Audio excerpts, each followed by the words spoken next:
Hi everyone, and welcome to another video from me, Paul Motion, on eMotional Audio. I hope you're all doing wonderfully well. In this video I'm going to talk through the work I did on Warren's vocal for Wider Shade of Pale, a song that he recorded as a mic demo in one of his other YouTube videos for Produce Like a Pro, which is linked below. You can hear the full mix of this on my Soundcloud page, which I have also linked below. I did a full production of this with Warren's vocal and guitar, and also thanks to Henning as part of the Produce Like a Pro Academy, who recorded bass for me. So once I get my volume and pan mix together of the whole track, just go through, do a bit of a balance, repan everything. I will start working on drums, bass, and then throw in what I think's probably the key instrument for the song. For me it was the organ for this one, and then I'll probably add the vocal. I won't really do any work on the vocal. I'll just have it in there whilst I'm balancing everything else, including the guitars and what have you. I tend to leave the vocals to last for processing, but I'll have them in, as I said early on, usually from once I get the main instrument in there, just so I'm always listening for problems, things I need to fix, and working out what I'm going to do to the vocal so it sits nicely in the track. So let's get to Warren's vocal. So let's just see where we ended up. Warren's vocal is quite, he's got quite a chorister sort of style. He's not exactly a rock singer as such. So my goal for this song was really something a bit more ethereal, which you'll be able to hear. We skip the light fandango, turn cartwheels across the floor. So let's just start. We'll take everything off so you can hear where we ended up. So the first place I start is usually I'll go through and just get rid of any really bad plosives or sibilants that I can hear in the vocal.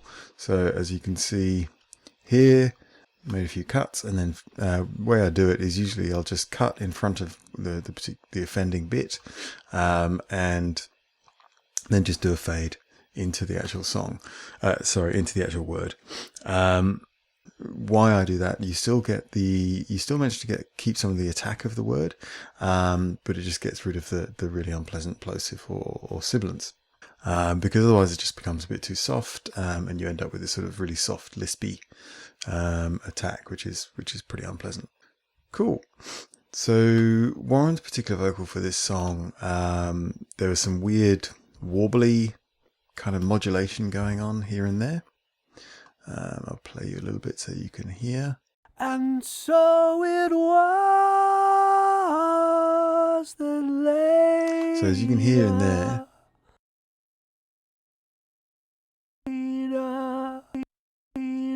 I think it might just be something to do with the comp. Just sounds a bit weird. I was a bit worried that there was some tuning sort of issues, so I just stuck a Waves real-time tune, auto tune on it. Very, very soft. Not really doing much, just to control it. It's not even in the right key, I don't think. So yeah, it was just to control it a little bit. And sort of sort some of those bits and pieces out here and there throughout the song. Yeah, so as you can hear, it's barely doing anything. Cool. So I tend to use DSs and compressors, limiters in series. So I'll start off with a DSer. So yeah, the new sibilants from Waves, pretty good. Pretty light on.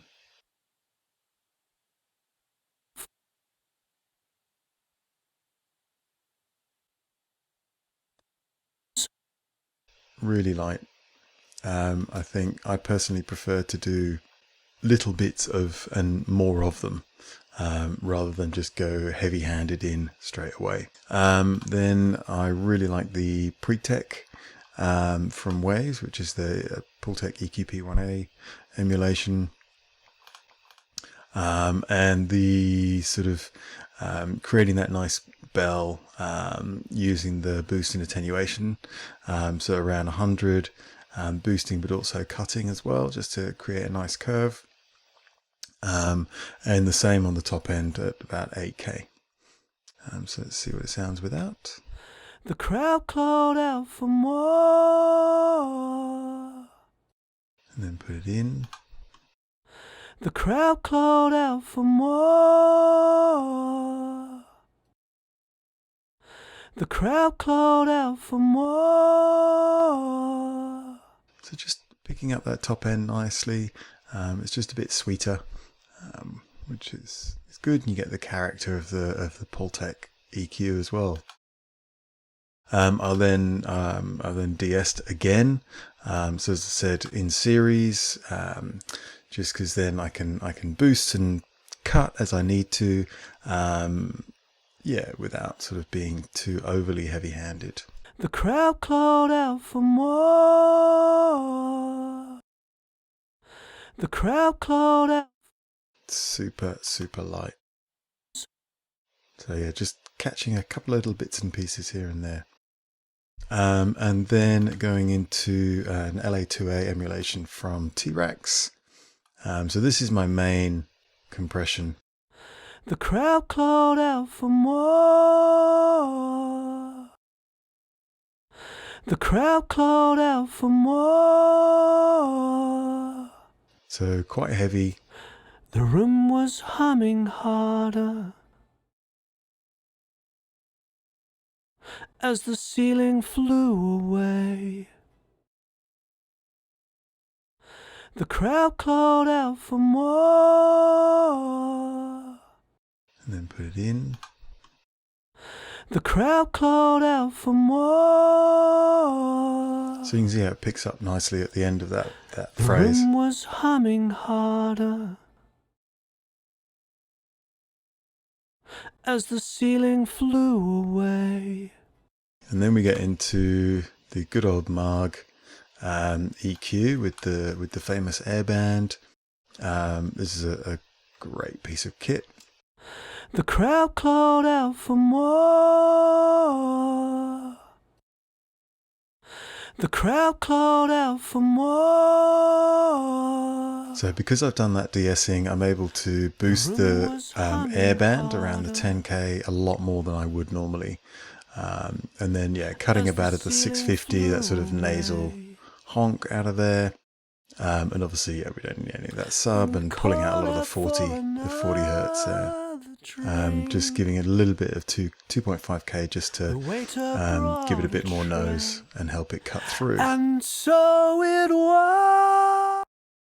And then finally going in for the U1176, so the CLA 76 from Waves. So this is just like a limiter, peak limiter, just catches all the last little bits and pieces. The crowd called out for more. So pretty light, just really fast attack and The release. room was humming harder Just catching anything else that went through. as the ceiling flew away. Cool. So once I've done the sort of the bass processing, and I'll keep tweaking the settings on these plugins throughout as I'm working through it. But once I've got all of that, I'll then go in and do the thickening trick. I've linked the video to Warren's thickening trick in the description, so please go ahead and have a look at that. It'll give you the more detailed breakdown of how to do that. Essentially, I've got the Eventide H3000 emulation plugin from Eventide. You basically run the vocal through it, record at plus and minus 3% or increments of plus and minus 3% increasing. You do it you do 4 of them, so 3%, 6%, 9% and 12%. And then for each alternating one, you pan it in the opposite direction. And it gives you this sort of nice thickening sort of effect. That then just sits underneath the main vocal, If you have it too loud, you get this sort of real weird modulation sort of thing, and it becomes really noticeable. Then you just get it just right, and it just gives it this lovely sort of thicker stereo spread. The crowd called out for more. The crowd called out for more. So yeah, really noticeable there, obviously. But when you listen in the track, much less noticeable. But there is something there. It's just one of those things that you go, I know it's there, I can't hear it, but if you take it out, you notice it's gone. And because this has already got a ton of processing on it, I've literally just put it through some compression with the Klangheim, the MGUC Junior, free, go get it, brilliant. The crowd called out for more. So you can compress the hell out of these,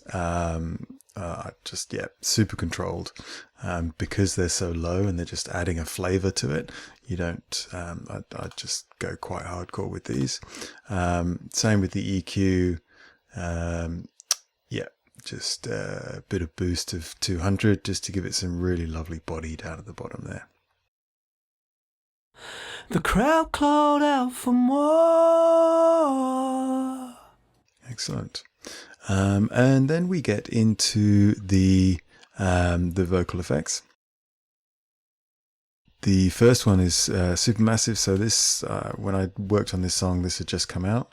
I love this plugin. It's brilliant. It's got some really weird settings. I ended up just using this as a very short room type reverb. The crowd called out for more. So just really short, but just to give it some space around the vocal. And it's just such a lovely, I love Valhalla. They do some great stuff. Their Valhalla vintage verb is fantastic. Easily one of my top 5, if not my most favorite reverb. Great. And then for the delay, which is the really long one, the crowd called out for more. So this is just the Echo Boy on a 1/4 and an 1/8 note, with some sort of fairly heavy low and high cut going on there. The main piece of processing on this is a compressor which is keyed off the vocal after the delay, so it gives it that effect of really low when the vocal's actually singing. So it's ducking what it is. It's ducking the main delay, but then when the vocal's not singing, it opens up, so you get that much more stereo spread effect. As the ceiling flew away, when we called out for another drink,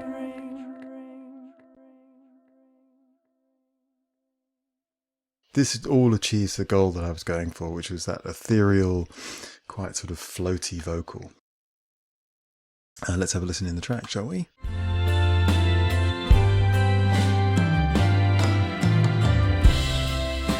we skip the life and angle, turn cartwheels across the floor. I was feeling kind of seasick. The crowd called out for more. There you go. That's how I worked on and treated Warren's vocal for this song, Whiter Shade of Pale, which is his version of the original Procul Harem song. I hope you learned something. Thank you very much for watching. Yeah, hope to see you again. Rock on.